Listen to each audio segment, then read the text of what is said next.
तो hi friends, welcome है आप सभी का। इस वीडियो में हम लोग बात करने वाले हैं हिंदी सेमेस्टर 1 मेजर पेपर 1 के बारे में।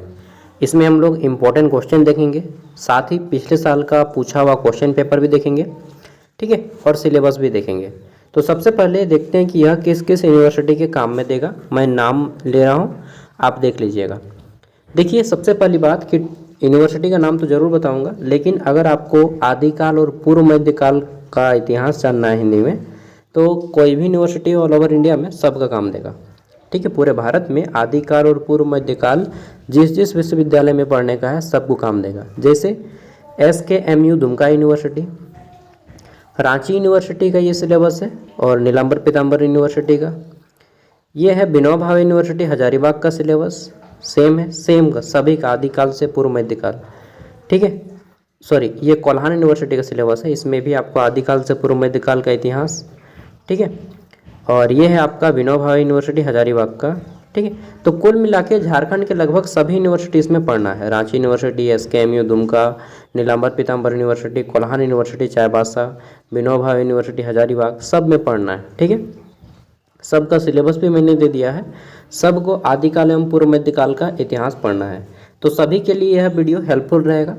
और सिलेबस हम लोगों ने देखा, अब हम लोग पैटर्न को समझते हैं, उसके बाद हम लोग इम्पोर्टेंट क्वेश्चन आंसर करेंगे, ठीक है, जो डेफिनेटली आपके एग्जाम में मैच कर जाएंगे। तो देखिए, इस वीडियो का दो को पार्ट आएगा, ये पार्ट 1 है, पार्ट 2 हम इसका नेक्स्ट वीडियो लाएंगे। सबसे पहले देखिए, आपका जो एग्ज़ाम होगा, आप लोग फर्स्ट टाइम एग्ज़ाम दे रहे हैं, अभी तक एक भी बार एग्ज़ाम नहीं दिए हैं। एग्ज़ाम 75 मार्क्स का होगा। कितना नंबर? 75 नंबर। पास करने के लिए 30 नंबर लाना होगा, ठीक है। पेपर में क्वेश्चन किस टाइप का आएगा? तो 1 नंबर वाले 5 क्वेश्चन रहेंगे, 5 नंबर वाले 2 प्रश्न रहेंगे, और 15 मार्क्स वाले टोटल 6 क्वेश्चन आएंगे, जिसमें से किसी 4 को बनाना होगा। समझे? तो देखिए, ये आ जाएगा 1 नंबर या 5 गो, ठीक, यानी कि 5 नंबर, 5 नंबर या 2 गो यानी कि 10 नंबर, टोटल कहते भाई गलन 15 नंबर। ये जो 15 मार्क्स है ना, इसको हम लोग ग्रुप A बोलते हैं, ठीक है। और फिर आता है ग्रुप B, जिसमें आपका 15 मार्क्स वाले किन्हीं 4 प्रश्नों के आंसर करने होते हैं, ठीक है, टोटल 6 में से। पेपर भी हमें भी आपको दिखाएंगे, क्वेश्चन पेपर भी दिखाएंगे पिछले साल किस टाइप का आया था। तो हमारा पहला प्रश्न यहाँ पे बनता है, हिंदी सेमेस्टर 1 मेजर पेपर 1 आदिकाल एवं पूर्व मध्यकाल का इतिहास, ठीक है, ऑल यूनिवर्सिटीज़ ऑफ झारखंड, अति महत्वपूर्ण प्रश्न उत्तर, ठीक है। तो सबसे पहला प्रश्न आता है हमारा यहाँ पे, आदिकाल, ये वाला आदिकाल का टाइम पीरियड क्या है? तो 1050 ईस्वी से लेकर के 1350 ईस्वी के समय जो है, इसको आदिकाल का समय बोलते हैं, ठीक है। हिंदी साहित्य में इसको आदिकाल का समय बोला जाता है, 1050 से 1350 के समय को।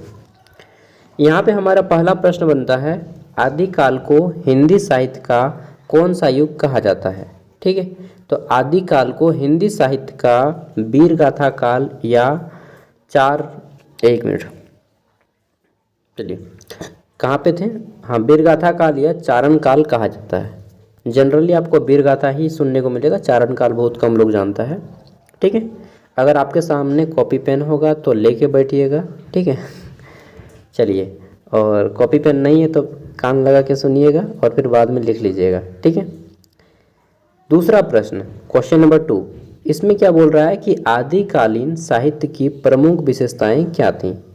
आदिकाल की जितने भी साहित्य थी, यानी कि जितने भी बुक वगैरह पुस्तकें लिखी गई, उसमें मेन विशेषता क्या था? तो वीर रस की प्रधानता थी, ठीक है। उनमें जो है आदिकाल में वीर रस की प्रधानता थी, राजाओं की वीरता और जितने भी युद्ध थे उनका वर्णन किया गया था। अरे यार, पानी गिर रहा है भाई, पूरे झारखंड में भी वर्षा हो रही है, ठीक है। चलिए, तो वीर रस की प्रधानता थी, राजाओं की वीरता और युद्धों का वर्णन मिलता है, इसलिए इसको हम लोग वीर रस की प्रधानता बोलते हैं। मैं चेक कर रहा हूँ मेरा लैपटॉप वगैरह तो नहीं भीग गया, क्या है कि मैं लैपटॉप वगैरह यहीं पे रखता हूँ। चलिए, नेक्स्ट है हमारा, आदिकाल के प्रमुख रचनाकार कौन थे? तो आदिकाल के जो प्रमुख रचनाकार थे वो कौन कौन थे? कुछ कुछ कवियों के नाम है, यहाँ पे लेखक के नाम है। पहला है चंद बरदाई, ठीक है। नेक्स्ट है आपका नरपति, नेक्स्ट तीसरा है आपका नाल, ठीक है। चौथा है आपका श्रीधर और पांचवा है आपका गजनिक। गजनी है, आमिर खान वाला मूवी देखें गजनी, तो गजनी से याद रखिएगा गजनिक। ठीक है, अगर पूछ ले कि इनमें से कौन सा कवि आदिकाल का कवि है और दे दे 3-4 को ऑप्शन, तो आपको याद कर लेना है ये 5 कवि का नाम। ठीक है, चंद्रबरदाई, नरपति, नाल, श्रीधर और जगनिक। अगला है हमारा पृथ्वीराज रासो किसकी रचना है। पृथ्वीराज रासो किसकी रचना है, इसके कवि का नाम पूछा जाता है अक्सर और यह काफ़ी फेमस है। चंद्रबरदाई इसका राइट आंसर हो जाएगा। ठीक है, 5वां प्रश्न है पृथ्वीराज रासो में किस राजा की गाथा का वर्णन है। तो देखिए आपने नाम सुना होगा पृथ्वीराज चौहान, नाम सुने ना। ठीक है, पृथ्वीराज चौहान जिसमें तराइन की युद्ध लड़ी थी। तराइन का प्रथम युद्ध 1191 को हुआ था और तराइन का दूसरा युद्ध 1192 में हुआ था। ठीक है, प्रथम युद्ध तराइन का प्रथम युद्ध पृथ्वीराज चौहान जीत गए, लेकिन दूसरा युद्ध जीवन दान दे दिया और दूसरा युद्ध में मारा गया। ठीक है, तो चंद्रबरदाई पृथ्वीराज रासो में किस राजा की गाथा है, पृथ्वीराज चौहान की। ठीक है, चलिए आगे देख लेते हैं। नेक्स्ट है हमारा, अच्छा ये तो याद है, ऐसे ही रह जाएगा, पृथ्वीराज लिखा है तो पृथ्वीराज चौहान आ ही जाएगा। इसके ऊपर सीरियल भी बना है, फिल्म भी बनी है।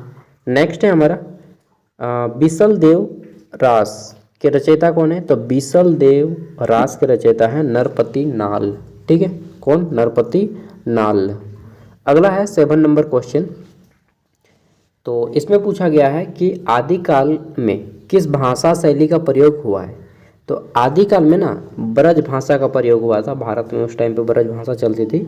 अपभ्रंश और देशज भाषा का प्रयोग हुआ है। ठीक है, टाइम टू टाइम भाषा जो है ना बदलते जाता है। पहले संस्कृत चलता था, फिर प्राकृत भाषा आया। ठीक है, उसके बाद ब्रज भाषा आया, फिर खड़ी हिंदी बोली। ठीक है, फिर हिंदी आया, फिर अभी देखिए इंग्लिश चल रहा है। क्या चल रहा है, हिंदी और इंग्लिश चल रहा है, दोनों मिक्स करके इंग्लिश अभी चल रहा है भारत में। ठीक है, और फिर इसके बाद इंग्लिश आ जाएगा, फिर कौन भाषा आएगा फ्यूचर में मालूम नहीं।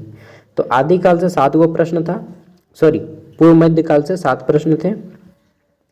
आदिकाल ना यार, 1 मिनट, मैंने आदिकाल को ही कॉपी कर लिया क्या जी। आदिकाल को कौन सा युग कहा जाता है, फिर गाथाकाल। 1 मिनट, सॉरी मैंने आदिकाल का ना 2 ही प्रश्न 2 बार रिपीट कर दिया क्वेश्चन को, कोई बात नहीं। नेक्स्ट है हमारा यहाँ पे पूर्व मध्यकाल। ठीक है, आदिकाल से हम लोगों ने इंपॉर्टेंट कर लिए 1 मार्क्स वाले। पूर्व मध्यकाल अब शुरू होता है। तो पहला प्रश्न है पूर्व मध्यकाल को 2 प्रमुख धाराओं में बांटा जाता है। ठीक है, कितने धाराओं में बांटा जाता है, 2 प्रमुख धाराओं में। ठीक है, तो हम लोग आते हैं पहला भक्ति काल। ठीक है, एक है भक्ति काल और दूसरा यहाँ पे शुरू होगा हमारा, ख़त्म हो गया क्या जी। अच्छा मैं ना नेक्स्ट टाइम ना अच्छे से बना के लाऊंगा। ये 1 मार्क्स वाले हैं तो 1 मार्क्स वाले को मैंने उतना इम्पोर्टेंस नहीं दिया है। चलिए कोई बात नहीं। तो पूर्व मध्यकाल को 2 भागों में बांटा गया है।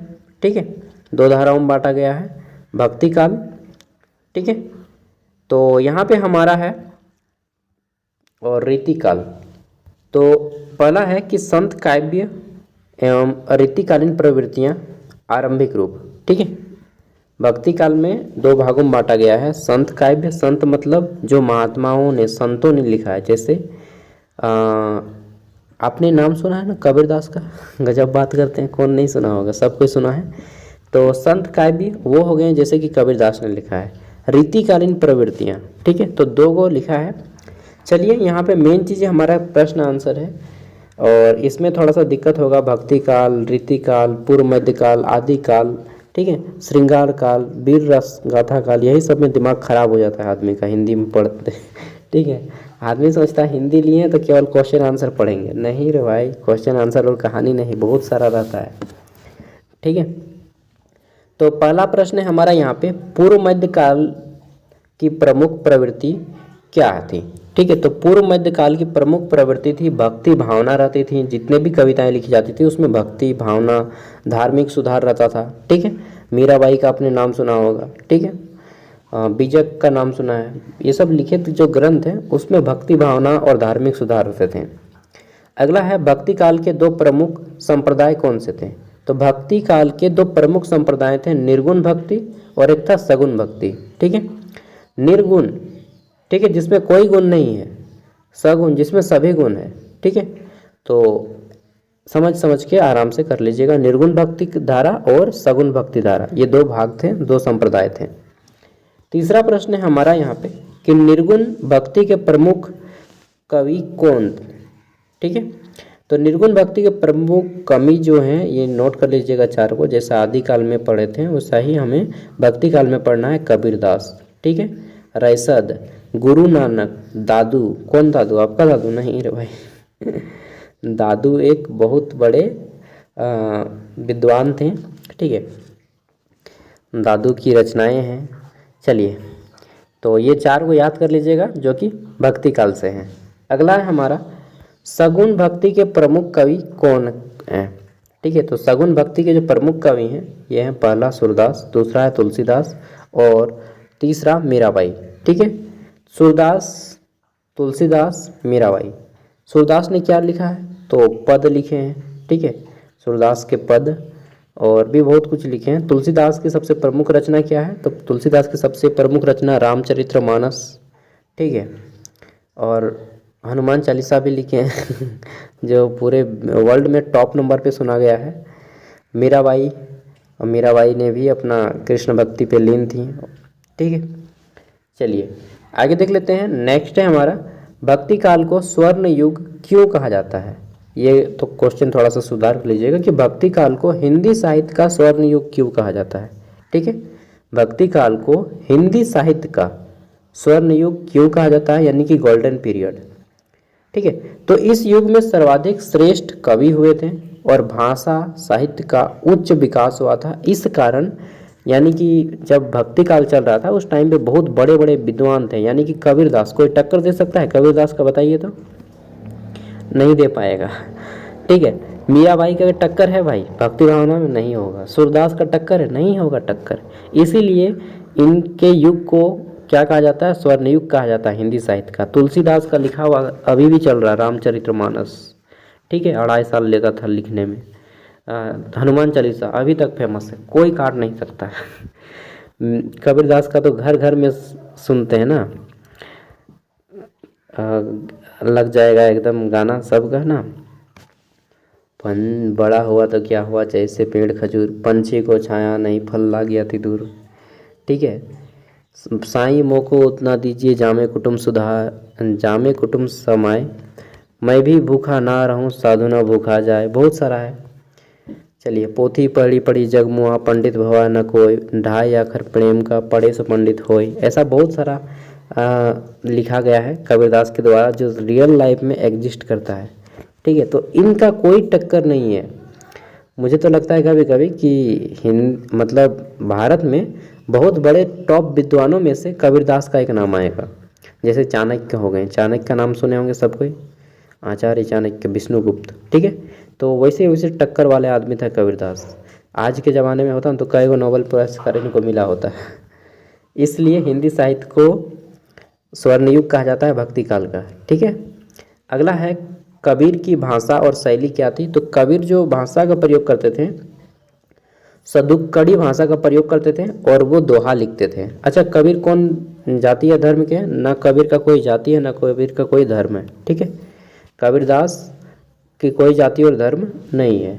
नेक्स्ट है हमारा यहाँ पे सूरदास की प्रमुख रचनाएं कौन सी हैं। तो सूरदास ने क्या लिखा है?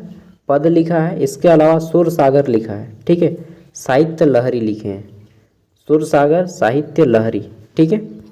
नेक्स्ट है हमारा तुलसीदास की प्रमुख रचना कौन सी है? रामचरितमानस है, ठीक है। मीराबाई भक्ति किस देवता के प्रति समर्पित थे? तो श्री कृष्ण, ठीक है।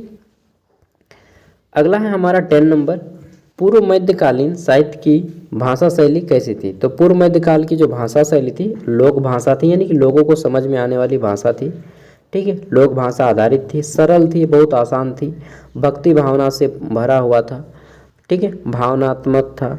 क्योंकि उस टाइम पे अंग्रेज वगैरह कुछ नहीं आया था, तो आराम से आदमी खाता था, पीता था, भक्ति करता था और सो जाता था, ठीक है। उस टाइम पे टीवी वगैरह कुछ नहीं था ना पेपर था ना टीवी था, ठीक है। बस किताब ही था एक मनोरंजन का जरिया। नुक्कड़ नाटक होता था, रामायण होता था, ठीक है, चौपाया होता था, तो यही सब हम लोग करते थे उस काल में। फिर अंग्रेज लोग आ गया तो फिर हम लोग लड़ाई झगड़ा करने लगे कि भागो सालो। तो इस तरह से चला। अब हम लोग क्वेश्चन आंसर देखते हैं कि कैसा क्वेश्चन आंसर पूछा गया था। ठीक है, तो पहला है कबीरदास के आराध्य कौन थे। ठीक है, 1 मिनट। पानी आ रहा है ना इतना ज़ोर से कि क्या बताएं। सबके उधर भी आ रहा होगा, झारखंड में लगभग हर जगह आज पानी है, तो बारिश आ गया ना। तो देखिए हमारा पहला प्रश्न है क्वेश्चन में कि कबीरदास के आराध्य कौन थे। ठीक है, आराध्य मतलब जिसकी आप पूजा करते हैं। तो कबीरदास जो है इतने बड़े ज्ञानी थे और वो किसको मानते थे मालूम है?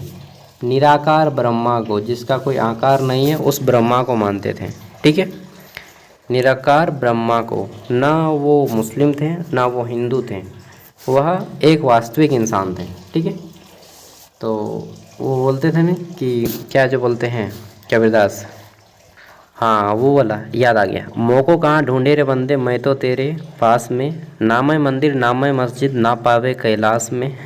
ठीक है, तो कबीरदास के मैं बहुत सारे दोहे सुनते रहता हूँ, खाली में गाना सुनते हैं ना, उस तरह से मैं कबीरदास का लगा देता हूँ आराम से और सुनते रहता हूँ।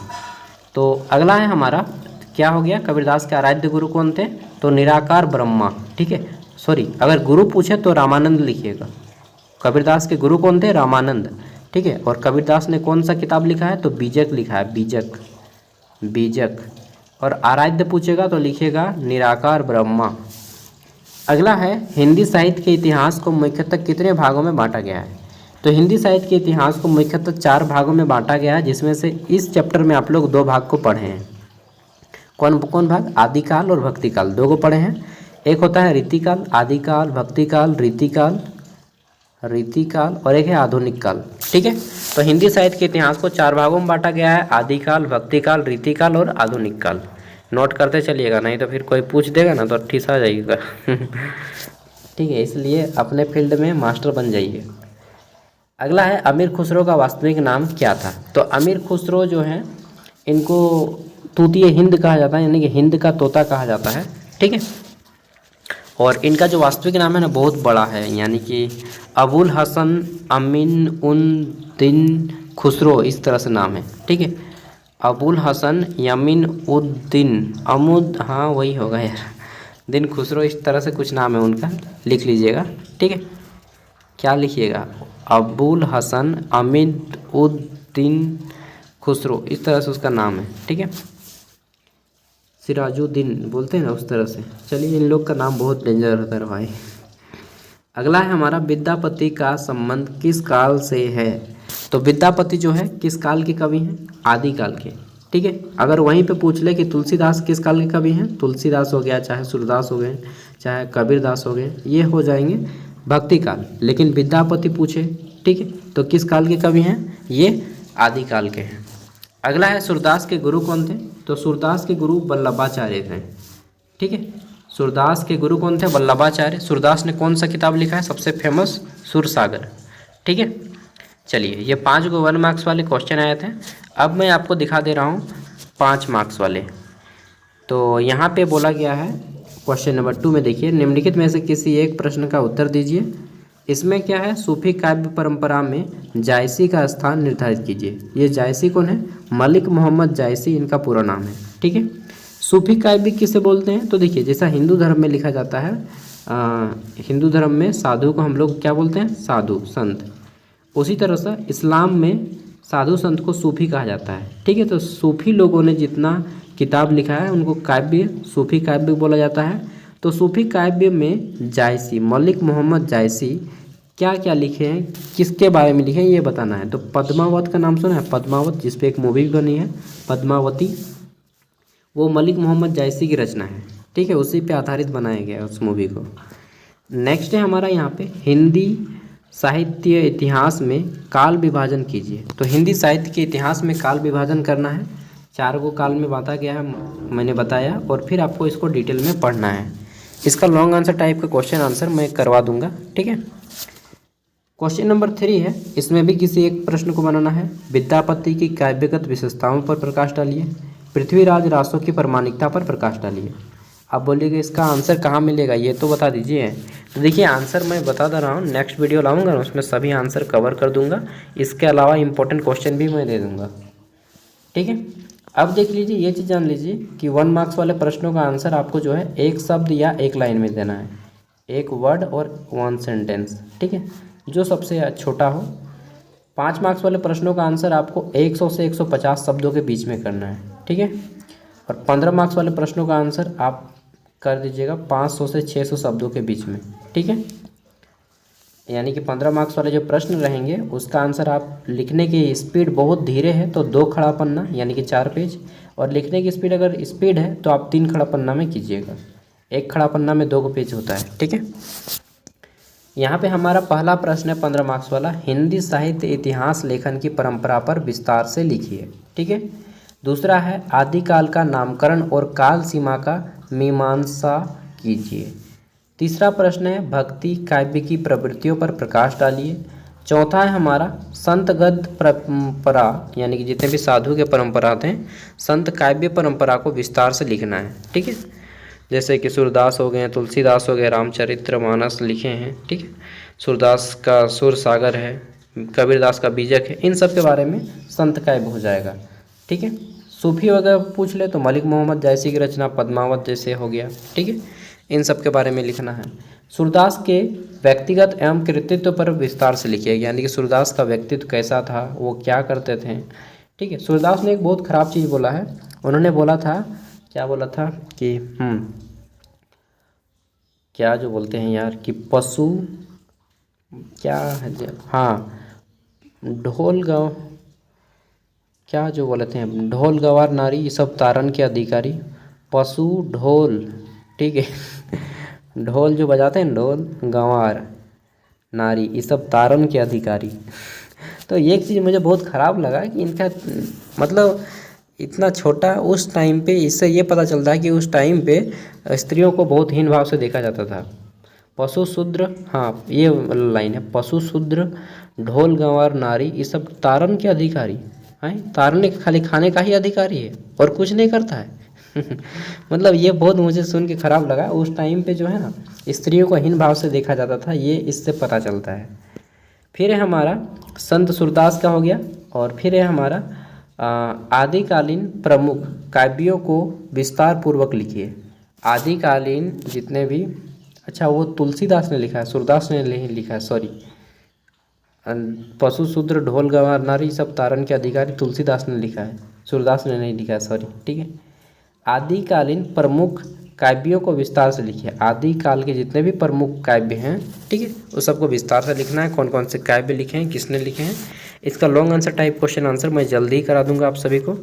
और ये सारा का सारा PDF 12 पेज का PDF है, मैं फ्री में दे दूंगा वीडियो का डिस्क्रिप्शन में।